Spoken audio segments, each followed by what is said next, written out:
Imagine un monde où chaque année, tu te réveilles sans aucun souvenir de qui tu étais. Choc total, n'est-ce pas?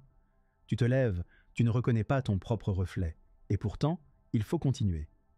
Les femmes autour de toi pourraient réagir de diverses manières à ce chaos annuel.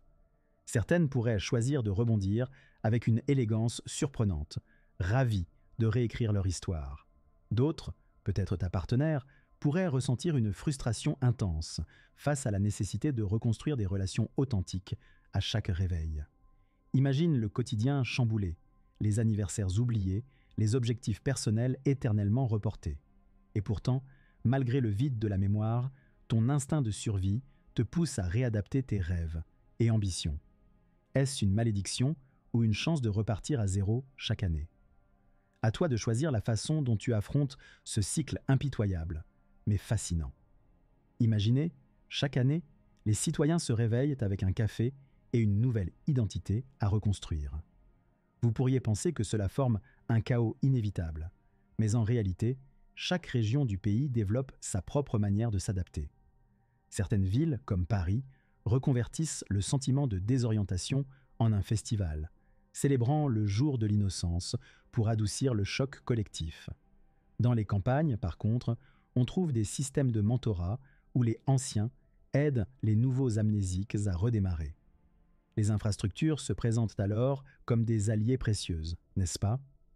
Les panneaux signalétiques intelligents rappellent aux habitants de Bordeaux où se trouve leur maison, avec des messages du type « Si ceci est ta rue, tourne à gauche ». Dans les Alpes, on laisse des indices dans la nature, comme des sculptures sur des arbres. Malgré cela, des régions entières luttent contre un trou de mémoire qui chamboule leur productivité. Imaginez une curiosité de taille.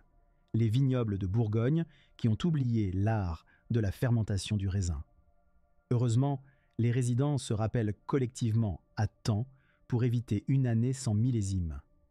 Cela dit, avec le temps, certaines régions ont développé une sorte d'immunité culturelle contre cette amnésie forcée.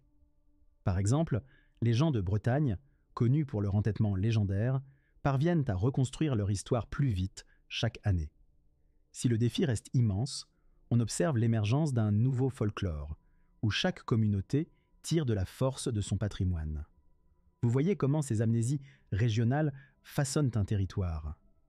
C'est un tableau où géographie et mémoire se rencontrent dans un cycle comique et épique, établissant les liens qui nous mènent naturellement vers le choc immédiat à venir. Le grand jour. Chaque année, à la même date gravée dans l'oubli collectif, la société se prépare à vivre le choc de l'effacement. Les premières 24 heures, ainsi surnomme-t-on ce laps de temps crucial où tout bascule, deviennent un spectacle en soi. Les alertes sur vos appareils récemment reprogrammés diffusent un message rassurant. N'oubliez pas que vous avez tout oublié.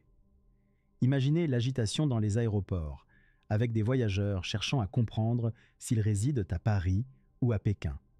Les Lost and Found se transforment en lieu de première rencontre, peut-être pour un mariage la semaine suivante. Quid du monde professionnel, vous demandez-vous? Nos chers collègues, égarés et perplexes, se retrouvent aux portes de l'entreprise dont ils ne se rappellent plus l'existence. Les codes d'accès sont réinitialisés. Le réalisme imposant force le corps de direction à créer des séminaires de redécouverte où les employés renouent avec leur rôle ou en trouvent de nouveaux. Du point de vue macro, le gouvernement joue la carte de l'efficacité. Distributeur de documents d'identité à chaque coin de rue et agent d'accueil à disposition pour rappeler aux citoyens leurs devoirs civiques. On enchaîne toutefois quelques ratés cocasses, une région entière pensant que les élections locales étaient le mois suivant, Mais au-delà des premiers instants de panique, surgissent paradoxes et miracles. Un voisin aux habitudes étranges vous semble soudainement sympathique. De nouveaux liens sociaux naissent, alors que les anciens se dissolvent dans l'oubli. Vous voyez le portrait? C'est une société qui trébuche bien sûr sur ses propres bases, mais qui gagne en adaptabilité, semblable à ces bambous ployant sans jamais rompre. Et si ce chaos instantané ouvrait la voie à une renaissance systémique? Imaginez maintenant que les institutions, tout comme les citoyens, doivent réapprendre leurs fonctions chaque année. Un défi colossal, demandez-vous? Absolument. Pourtant, une ingénieuse mécanique de résilience s'est mise en place. Prenons le ministère de l'Éducation par exemple, qui devient un alchimiste moderne. Chaque rentrée, ces écoles distribuent des kits de connaissances contenant les bases essentielles, mathématiques, histoire mondiale et pourquoi pas une recette de quiche lorraine pour lever les esprits. L'économie, quant à elle, danse sur un fil ténu, oscillant entre stagnation et rebond miraculeux. Imaginez un marché boursier convertible, où l'incertitude devient une devise exotique. Les entreprises adoptent des stratégies audacieuses, faisant appel aux architectes de la mémoire, des professionnels qui aident les marques à reconstruire leur identité d'une manière qui pourrait faire pâlir d'envie un caméléon. Quant à la politique, me demanderez-vous? Un spectacle digne des grandes tragédies, avec un soupçon de comédie burlesque. Les campagnes électorales se transforment en marathon de speed dating national. Tenez compte de cette statistique. Un tiers des élus locaux sont réélus par accident, oubliant leur propre programme, mais se félicitant d'un vote surprise réussi. Les vies privées, lubrifiées par cet éternel recommencement, offrent-elles aussi des anecdotes mémorables. Saviez-vous que l'Association matrimoniale nationale a constaté une augmentation de 50% des renouvellements de vœux, chacun aussi sincère que le précédent? Tout cela devrait-il nous inquiéter?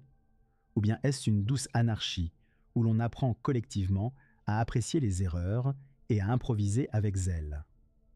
Devinez quoi? Cette réinvention permanente insuffle une vitalité que beaucoup de sociétés comatent dans la routine monotone pourraient envier.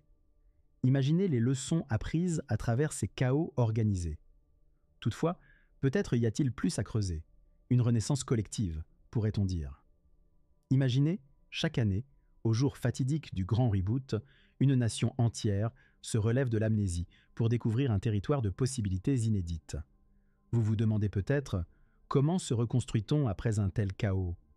Vous y êtes, c'est là toute la question. Mais miracle, un phénomène fascinant s'installe. La résilience sociale prend des airs de renaissance collective. Dans ce nouveau rituel qu'est devenu notre quotidien, chaque citoyen est à la fois bâtisseur et explorateur. Prenez l'exemple de cette petite communauté bretonne, où les voisins improvisent des ateliers de partage d'expériences autour d'un fest-noz, révélant que la danse est universelle, même lorsqu'on a tout oublié. Les initiatives pullulent et inspirent. Vous voyez où cela nous mène.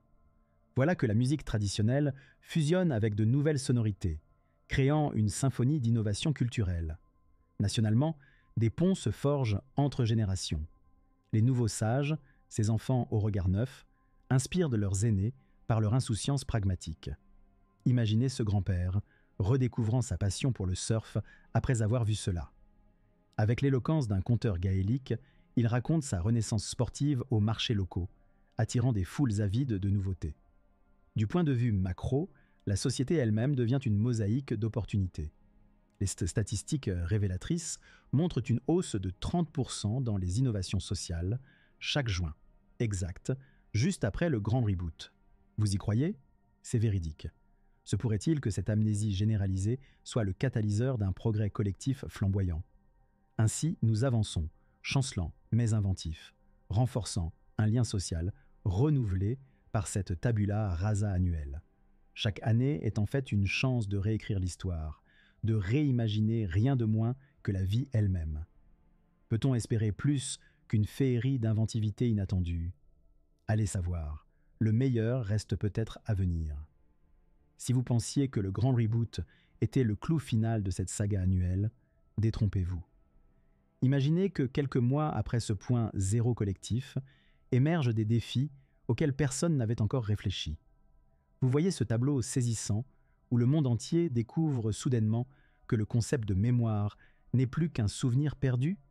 Ironique, n'est-ce pas?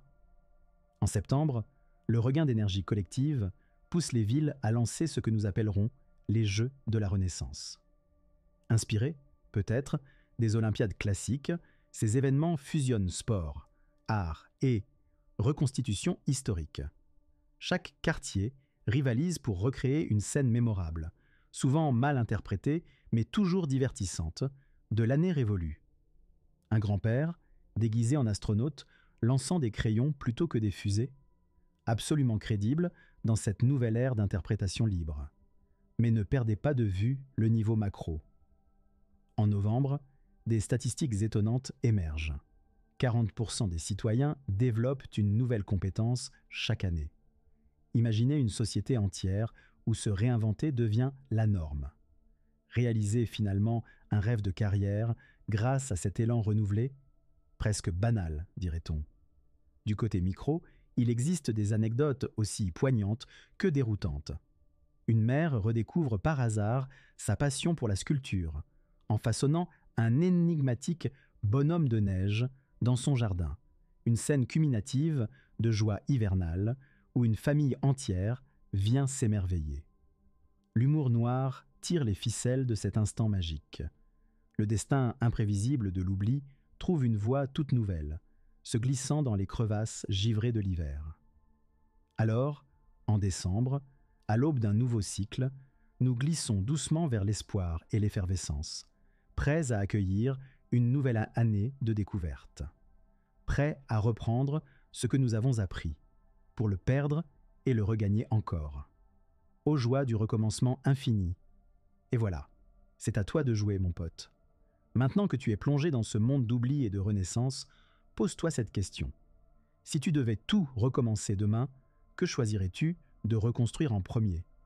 Dis-le-moi dans les commentaires, je veux savoir ce que tu es prêt à affronter. N'oublie pas de t'abonner et de liker, hein, pas question de te perdre en cours de route. À bientôt pour de nouvelles réflexions aussi dingues que celle-ci. Allez, fonce et prépare-toi à réinventer le monde, un souvenir à la fois.